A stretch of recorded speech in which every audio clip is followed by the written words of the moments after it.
Шымкентте болған Нұрайға қатысты жағдай бойынша шығып тұрмыз. Ең біріншіден ата-анасына, туған-туыстарына қайғыра көңіл айтамыз. Өйткені бұндай жағдайды ешкімнің басына бермесін. Бұл өте ата-ана үшін, кез келген адам үшін өте қайғылы оқиға. Және де Аллах Тағала сіздердің жүректеріңізге тыныштық берсін. Аллах Тағала қазіргі жағдайларыңызды мейіріммен жеңілдетсін деп тілейміз. Қайғыра көңіл айтамыз. Екіншіден, барлығы сұрап жатыр, Шерхан Аймахан ол сіздерге кім болады деп. Шерхан Аймахан ол менің әкемнің інісінің баласы.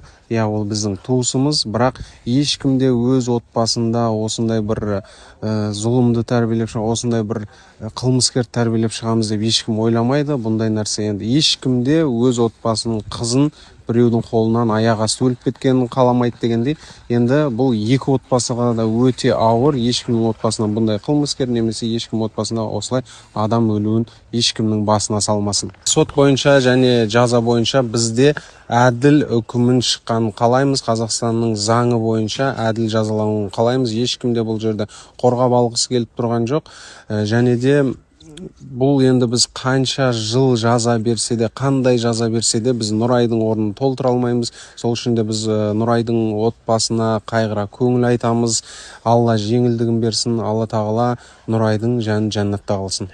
Көптің айтуынша блогермен туыс екен, үйтіп шешіліп кетпесін, ақшамен шешіліп кетпесін деген сондай бір жаман қауесеттер тарап кетіпті. Инстаграм желісінде, жалпы соцсет желісінде біз ең біріншіден айтатынымыз, біз халықтың алдында жүрген адам болғандықтан сіздермен бірге жалпы осы соттың және де соттың шешімін әділ болғанын бізде күтіп отырмыз бүкіл әулетпен.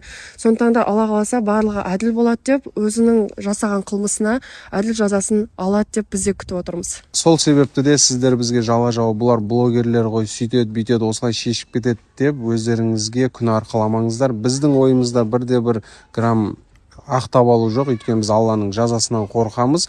Енді бұл өте зұлымдықпен жасалған қылмыс.